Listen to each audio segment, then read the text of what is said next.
मान को मिटाना पड़ता है। कहते हैं धूल में जब तक अन्न मिलता नहीं है तब तक अंकुरित होके फल नहीं सकता है। फल फूल से वही लगते हैं जो अपने मान को मिटा के फूल में मिल जाते हैं। बोली बांके बिहारी लाल की। तो कृष्ण प्रेम को पाने के लिए आए। देखिए यहाँ पर ऐसा लग रहा है साक्षात कामदेव नृत्य कर रहे हो। भगवान ने कामदेव को भी बुलाया है, लेकिन काम अपना काम करता रह गया और कन्हैया उस पे विजय पा गया। काम विजय लीला है। कामदेव जिसे भोले बाबा ने वश किया था और वही काम पर कन्हैया ने विजय पाई। रामावतार में भी काम आया था। राघव जी के पास जब पुष्प वाटिका में गए तो काम ने कहा था आप भैया लक्ष्मण जी के साथ और जानकी जी सखियों के साथ में थी, इसलिए हम आपका कुछ नहीं कर पाए। भगवान ने कहा अच्छा चलो एक अवसर और देंगे द्वापर काम शरणागत हो गया, सब करके हार गया। रात्रि की वेला है, काम को बढ़ाने की सब साधन है और यहाँ पर काम हार गया। इस बात की पुष्टि भगवान भोलेनाथ ने आकर के कर दिया है। काम हार जाता है। भगवान शिव का वरदान जो मिला है आगे चल के भगवान के पुत्र बनेंगे। और अब भगवान की बड़ी प्यारी लीला आती है एक और ये एक दिन ही रास नहीं होता है, आज भी रास नित्य निरंतर रास होता है गोविंद का। आज भी मधुबन में रास मेरे ठाकुर रचा रहे हैं। आप सोचो कि वो मथुरा को चले गए होंगे तो अब ये वृंदावन तो सूना हो गया होगा, या बैकुंठ को छोड़ करके आ जाते हैं भगवान इस धरा पर तो क्या बैकुंठ सोना हो जाता है? जैसे हम अपना घर छोड़ के आए, अपना घर सोना हो गया, जहाँ बैठे वहां के वो आकर होकर के रह गए। तो मेरे भैया, मेरी माँ, मेरी बहनों, सब लोग सुन लो, भगवान जहाँ जाते हैं वहां भी रहते हैं और बैकुंठ में भी हमेशा बने रहते हैं। ब्रजमंडल को ठाकुर हमारे कभी छोड़ के जाते ही नहीं। बाल कृष्ण भगवान और रास बिहारी सरकार आज के दिन भी रोज रात में लीला होती और इस बात की तमाम वैज्ञानिकी खोज हुई, तमाम खोज खोजी गई। आज भी ये लीला होती है। पहली बात तो वहाँ कोई रह नहीं सकता, दूसरी बात ये है कोई वहाँ पर रात्रि में रह नहीं सकता और जो रहता है वो बताने वाला नहीं बचता है। दरवाजा बंद किया जाता है। यहाँ पर टेढ़े मेढ़े से अद्भुत पेड़ ऐसे जैसे यहाँ पर किसी भी प्रकार आप देखिए ऐसे पेड़ आपको धरा पर कहीं नहीं मिलेंगे जैसे यहाँ मधुबन के पेड़ है। कहते यही पेड़ पौधे ही गोपी सब बन जाते हैं और रात में यही कृष्ण रंग में रंग करके और टेढ़े से कन्हैया के रंग में रंगे हुए पेड़ के रूप में भी और जब नृत्य करते हैं महाराष्ट्र में तो भी ये कन्हैया के रंग में रंगे रंगे। बोली रास बिहारी सरकार की। यहाँ भोलेनाथ जी अब इस स्वरूप का एक सखी संप्रदाय भी है वृंदावन में, जहाँ पर सब पुरुष भी सखी बन करके और कृष्ण से प्रेम किया करते हैं। सूत जी महाराज सौनकादिक 88,000 मुनियों को कहते हैं। भगवान की कथा को सुन के राजा परीक्षित को बड़ा आनंद प्राप्त हो रहा है और इधर भगवान जाते हैं पशुपतिनाथ जी के लिए और एक विद्याधर का उद्धार किया। अजगर के रूप में पड़ा था, अंगिरा ऋषि के श्राप से मुक्ति मिल गई इसे। भगवान के इसी नाम के घोड़े को उद्धार किया। कंस भयभीत है। नारद जी ने आकर के भय का कारण पूछा तो कंस ने अपने सब दुख का कारण बताया। नारद जी ने कहा कृष्ण और बलराम को अब यहीं बुला लो। अब अवस्था हो चुकी है भगवान की 11 साल की। भागवत में 10वें स्कंद में 5 अध्यायों में रास पंचाध्यायी है। 5 अध्यायों में रास की कथा है, रास पंचाध्यायी। और उसके बाद में भागवत में जितने भी हैं गीत हैं, भ्रमर गीत, गोपी गीत, वेणु गीत, युगल गीत, ये सब गीत भगवान हो गए हैं 11 वर्ष की अवस्था के युगल सरकार। कृष्ण जाते हैं गैया चराने और गोपिकाएं कहती हैं कि अगर हम प्रेम करते हैं कृष्ण से तो इसमें कोई बुराई नहीं है, और हमारे सिवाय भी दुनिया के सब लोग कृष्ण से प्रेम करते हैं। ये छलिया मनमोहन ऐसे है ही। ये जब बंसी बजाते हैं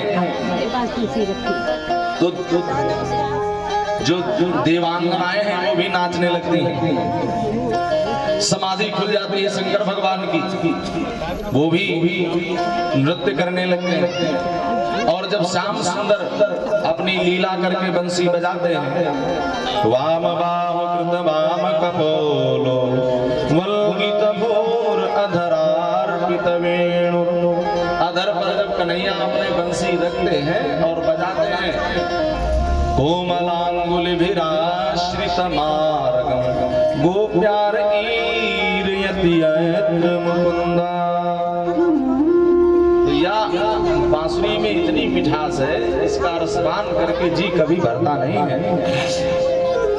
गोपिकाएं कहती हैं, अब देखो बड़ी बात यह है कि कृष्ण जंगल में गैया चराने गए हैं और गोपियां एक जगह पर इकट्ठी होकर के कृष्ण कथा करती हैं, कृष्ण की ही चर्चा करती। विशेषता ये है ब्रजमंडल की। यहाँ जब 4 लोग इकट्ठे होते, पहली बात तो इकट्ठे होने का टाइम ही किसी के पास नहीं है, लेकिन जब 4 लोग एक पास कहीं इकट्ठे भी होते हैं तो दुनिया की बातें होती हैं केवल।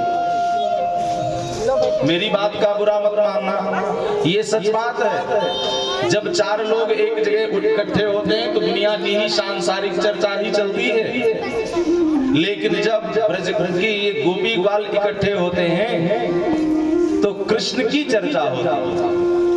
4 गोपियां एक पास बैठ करके कृष्ण की कथा कर रही हैं और इसे ही युगल गीत कहते हैं। भगवान हो गए हैं 11 साल के। इधर नारद जी ने जब समाचार सुनाया और वह समय भी आ गया है भगवान को ब्रजमंडल से जाने का, तो समाचार सुनाया। नारद जी की बात मान के कंस ने अक्रूर जी को मथुरा से भेजा। अक्रूर जी चले भक्ति में।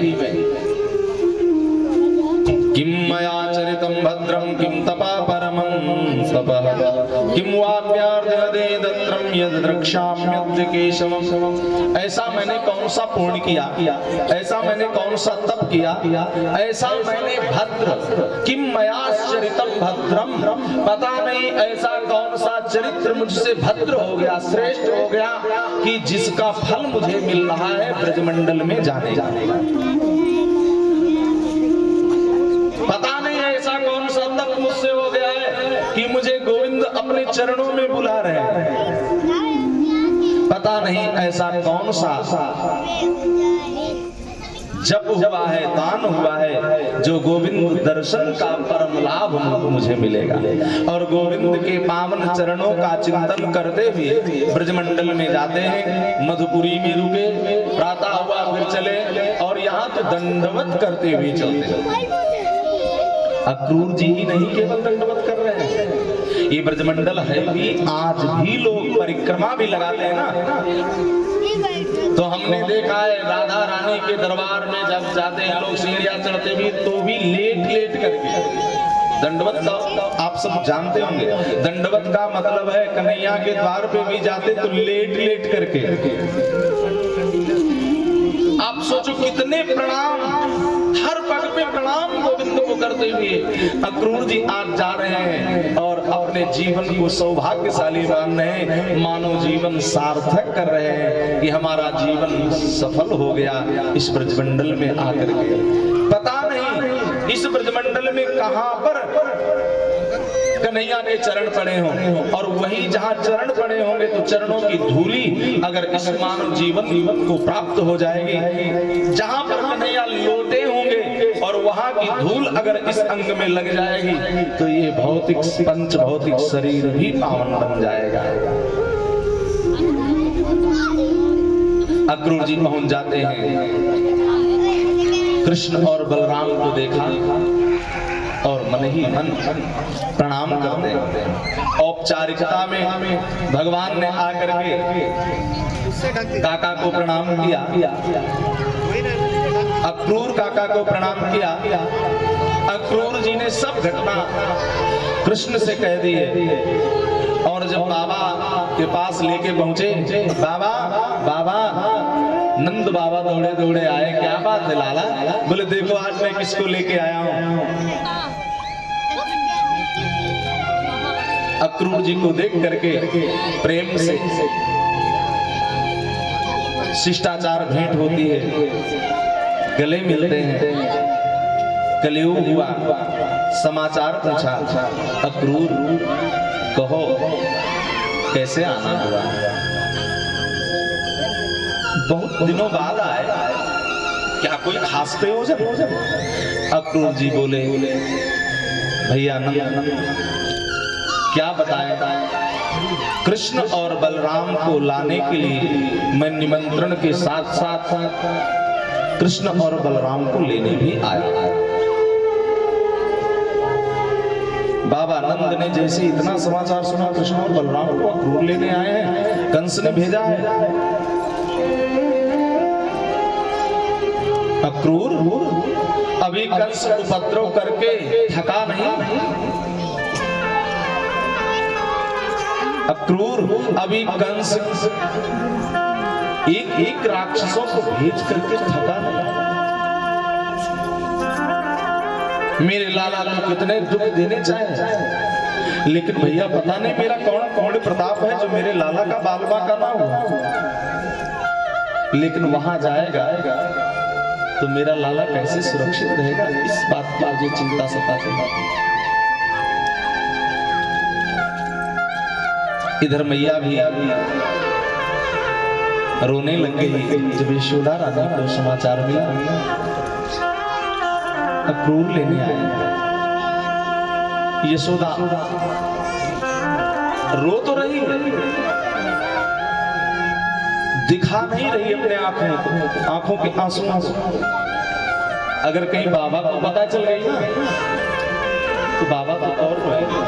और बाबा जब पहुंचे हैं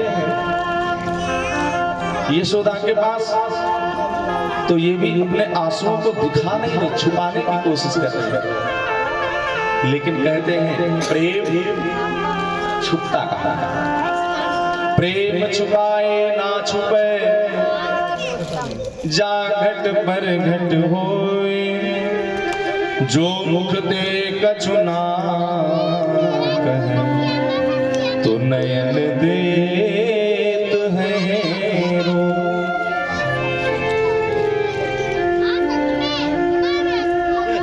बाबा मुझे लग रहा है कि आज आप बहुत बड़ी बात छुपा रहे हैं। यशोदा जानते हो मेरे कृष्ण और बलराम कुछ दिनों के लिए मुझसे जाएंगे, हमसे दूर चले जाएंगे। यशोदा ने कहा कभी छोड़ा है अपने लाला को, हम भेज पाएंगे उनको? नहीं, हम अपने कृष्ण और बलराम अपने से दूर जाने लगे। अरे यशोदा ये तो अपनी बात तो कह रही है, दुनिया कहती है कि ये देवकी और वसुदेव के लाला है। यशोदा जरा सोच, हमने तो केवल पाला है और हम अपने से दूर उनको थोड़े देर के लिए नहीं भेज सकते, थोड़े दिनों के लिए नहीं भेज सकते। लेकिन उस माँ और बाप ने अपने कलेजे पे पत्थर रख करके कैसे अपने पास भेजा होगा यहाँ।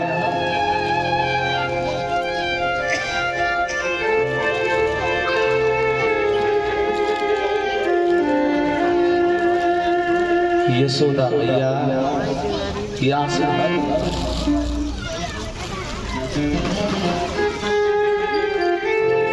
यशोदा बोली नंदराय मैं बड़ी स्वार्थी बन गई। दुनिया अगर कहे यशोदा स्वार्थी है तो ठीक ही है, माँ मैंने पाला भले अपना नहीं, लेकिन मैंने अपने बेटे से ज्यादा बढ़कर के कृष्ण को पाला।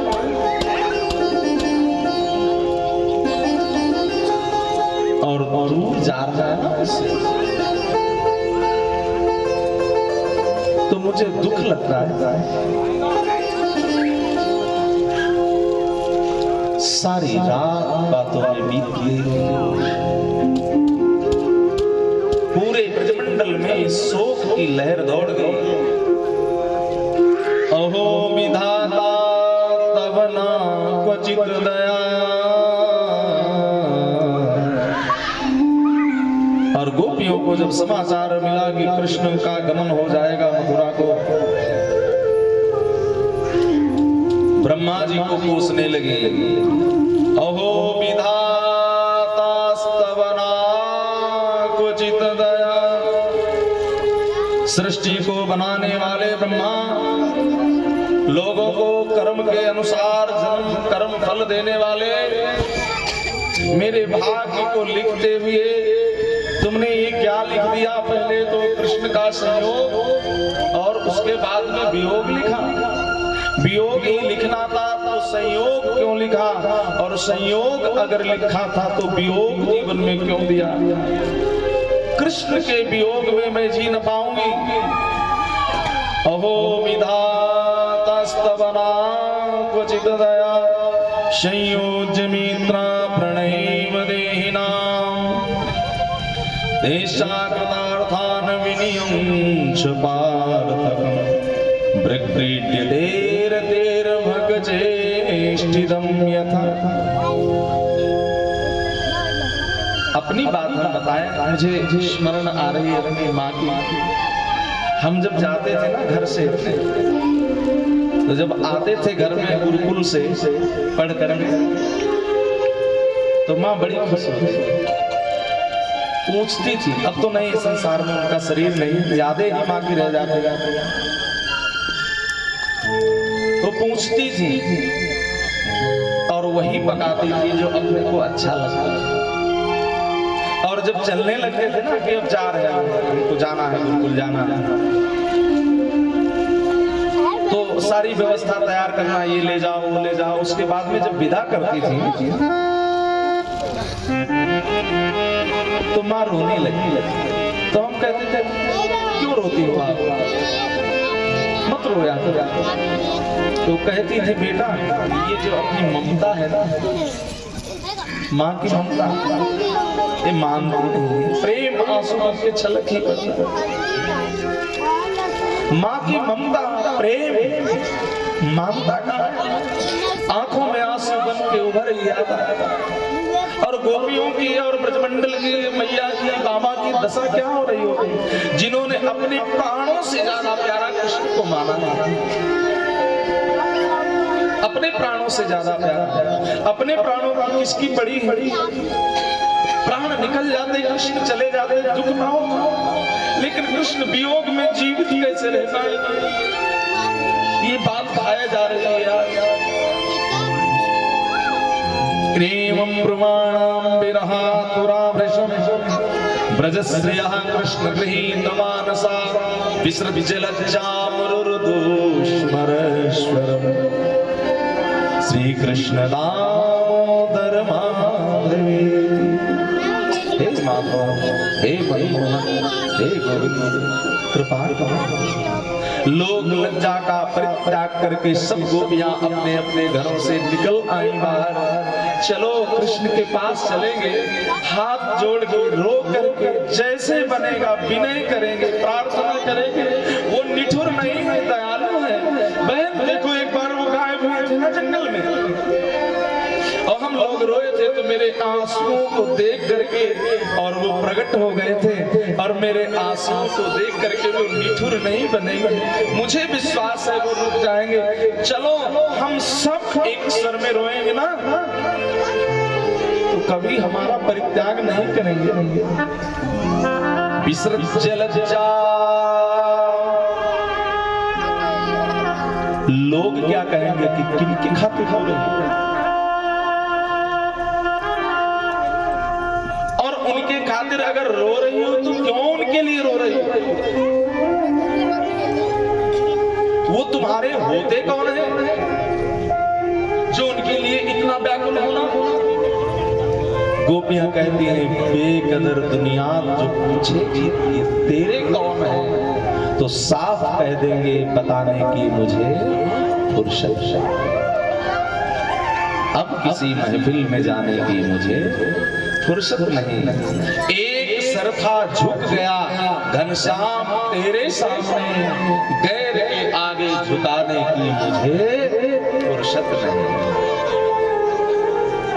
श्याम रूठे तो मनाते ही रहेंगे हम सदा, श्याम रूठे तो मनाते ही रहेंगे हम सदा, और दुनिया रूठे तो मनाने की मुझे फुर्सत है।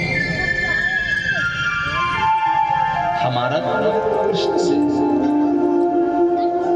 बोली बांके बिहारी सरकार की, बोली बाल कृष्ण लाल की, बोली ब्रज के गोपाल की। इधर प्रातः काल हो गया है, गोपियां अपने घरों का त्याग करके आ रही हैं और मैया दही का मटका लेकर के मक्खन निकालने बैठ गई, और एक तरफ दही निकाल रही है, मक्खन निकाल रही है दही से, और दूसरी तरफ मैया आंख में भरे आंसू जो गीत थे उनको गा रही है। आज के बाद मैं किसके लिए माखन निकाला करूंगी मटके से? कौन खाने वाला होगा? ऐसे तो सुबह सुबह उठ करके लगता था मेरा लाला उठेगा, मेरा लाला गैया चराने जाएगा तो जल्दी जल्दी से लाव बना करके कुछ दे दे, जंगल में जाके खा लेगा। अब आज के बाद में कौन कहेगा कि मैया मेरे लिए कुछ दे दो, और कौन उठ करके मेरे माथे को चूमेगा, और किसका माथ में चूमूंगी, किसको देखूंगी? हाँ, ये दीवारें तो काट काट लेंगी मुझको, ये इतना बड़ा भवन तो मेरे लिए बड़ा दुखदाई हो जाएगा। ऐसा सोच सोच के माँ आंसुओं को अपने ना चाहते हुए भी निकल रहे। भावनाओं की समुद्र में डूबी यशोदा के पास कृष्ण बलराम पहुंचे, और मैया गोदी में लेके लाला को बैठी, माखन मिश्री निकाल करके मैया जब खिलाने लगी कन्हैया खा ले। लाला बोले मैया इच्छा है, आज मुझे माखन खाने का मन नहीं कर रहा। मैया बोली लाला आज तू खा ले मेरे हाथ से, कल से पता नहीं कौन तुझे माखन मिश्री खिलाएगा। तू जाएगा तेरी मैया तो मिल जाएगी, लाला खिलाने के लिए तेरी मैया तो मिल जाएगी, बाबा मिल जाएंगे, लेकिन मेरा लाडला कहाँ मिलेगा? और जैसे माखन का चम्मच बढ़ाया मिश्री लेके मुख की तरफ, भगवान भी हाथ पकड़ करके रोने लगे। मैया मत रो, मत रो। और अपने पीतांबरी से गोविंद अश्रुओं को पोंछ रहे हैं। मत रो मां, तो मैया को और रोना होगा। आज तो मेरा लाला आंसू पोंछ रहा है, लेकिन कल से जब इसकी याद में आंसू निकलेंगे तो आंसुओं को पोंछने वाला भी कोई नहीं। अपने लाडले को हृदय से लगा के मां फूट फूट के रोती जा रही, फूट फूट के। कन्हैया कौन संभालेगा? कौन आज के बाद? सुखदेव जी कहते हैं परीक्षित, कृष्ण की विदाई ब्रज से हो रही है, सब रो रहे हैं, कोई ऐसा नहीं है। वो गौएं, वो बछड़े कृष्ण के वियोग में सब खड़े हैं। जो रोज कृष्ण लेके गैयों को नाम ले लेके पुकारते थे, गैया कहती मुझे कौन पुकारेगा? मेरी देखरेख के लिए शाम तक जंगल में भटकते थे, मेरी देख रेख कौन करेगा? गौवंश व्याकुल है, बछड़े सब व्याकुल हैं। कूद कूद करके अपनी मैया के पास पहुंच पहुंच के दूध पीते थे। गोविंद आज के बाद नहीं पी पाऊंगा, क्योंकि मैं अकेला अगर पीऊंगा तो ये पाप होगा। इसमें भाग तो आपका भी है। जो माखन दधी छाछ पिया करते थे वो आप नहीं पाओगे तो मैं कैसे पाऊंगा? और तुम्हें भोग ना लगे तो हम ये पाप कैसे कर सकते हैं कि हम खाएं? पूरे ब्रजमंडल के पशु पक्षी भी सब मोर चकोर भी उदास हैं, खड़े हुए रो रहे हैं। कृष्ण बंशी बजाते थे तो थिरक के नाचते थे वो जंगल में, और आज के बाद बंशी नहीं बजेगी तो मोर कहते हमारा नाचना कैसे हो पाएगा? जिस मेरे पक्ष को गोविंद ने मस्तक पे धारण किया तो मोर रो रहे हैं, मेरा श्याम वन छोड़ के जाएगा, घनश्याम चले जाएंगे। घन आने पर घनश्याम की याद में आज भी मोर नाचते हैं। घन आ गए तो घनश्याम आएंगे, और घनश्याम नहीं आएंगे तो मोर नाचते नहीं हैं।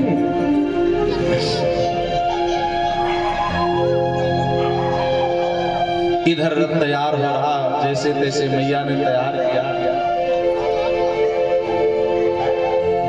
बाबा एक तरफ दीवार की टेक लेके खड़े थे।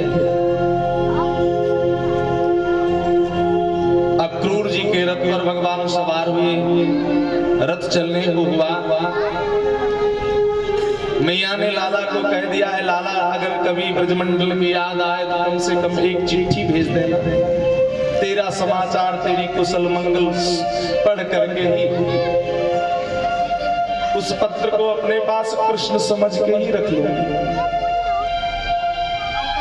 पहले चिट्ठी भी आती थी ना, तो चिट्ठी भी कम नहीं होती थी, उतना ही सुख देती थी जितना किसी प्यारे प्रियतम के आने पर सुख मिलता। आखिर चिट्ठी आई तो सबसे पहले ये देखते थे कि कहां से आई है। अपना कोई बाहर है, चिट्ठी आई है तो दौड़ के लेते थे, तो उनकी चिट्ठी आई। मैया कहती लाला यहां से जाकर के अपना संबंध बिल्कुल तोड़ मत दे। ब्रजवासियों ने जो प्रेम किया है तुझसे ना, इस प्रेम को भूल मत जाना लाला। और लाला सौगंध है तुझे, इस ब्रजमंडल को छोड़ना नहीं कभी, याद रखना। और भगवान सौगंध खा के गए हैं। भगवान कहते मैया मैं ब्रजमंडल को हमेशा अपने दिल में,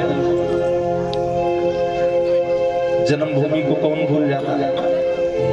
जन्मभूमि तो प्राणों से प्यारी होती है। भगवान राम जी ने कहा था अपि स्वर्णमयी लंका नमे लक्ष्मण रोचते जननी जन्मभूमिश्व स्वर्गादपि गरीयसी। माँ का आंचल और जन्मभूमि स्थान अपना, ये दोनों स्वर्ग से भी बढ़ गए।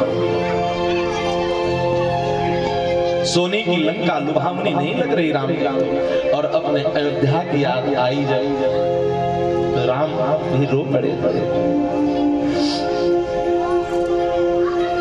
भगवान विदा होते हैं, रथ चला, आगे गोपियों ने आकर के घेर लिया। मत जाओ प्यारे, मेरे आंसुओं को निहारो, मेरी दीन दशा को निरखो जरा। भगवान ने कहा मेरा मार्ग छोड़ दो, मुझे जाने दो, मैं परसों आ जाऊंगा। गोपियां हटती हैं नहीं। अक्रूर जी से कहा अपने घोड़ों की रास को खींचो, काका आकाश मार्ग से रथ ले चलो, ये गोपियां कभी जाने नहीं देंगी, इनको समझाना बेकार है। दुनिया के लोग समझ सकते हैं, लेकिन गोपियों के अंदर तो मेरे प्रति ही अपार प्रेम भरा हुआ, इनको समझाना किसी के बस की बात नहीं। रथ को हाका, वायु मार्ग से रथ आकाश मार्ग से चला, और गोपियां सब खड़ी खड़ी निहारते रह गए। छोड़ वृंदा विपिन कुंज यमुना पुलिन श्याम मधुवन चले श्याम मथुरा चले छोड़ वृंदा विपिन कुंज यमुना पुलिन श्याम मधुवन श्याम मथुरा चले।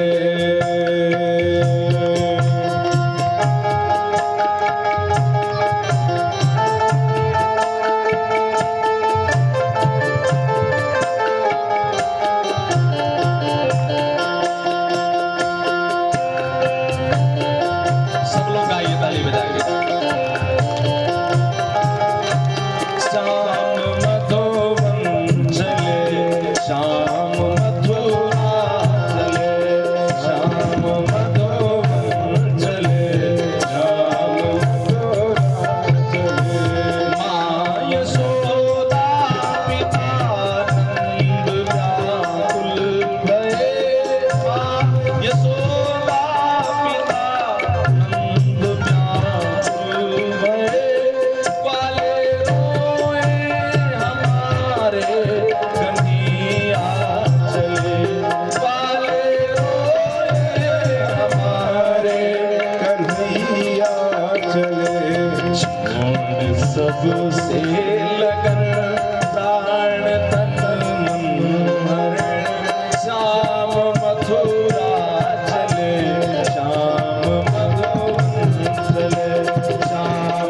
शकल भर भर नैनों में जल श्याम मथुरा चले श्याम मथुरा चले श्याम मथुरा चले श्याम मथुरा चले।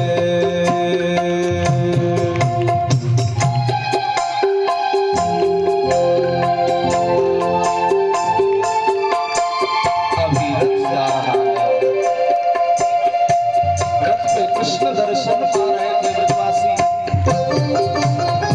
गोपी बाल गंगे बछड़े से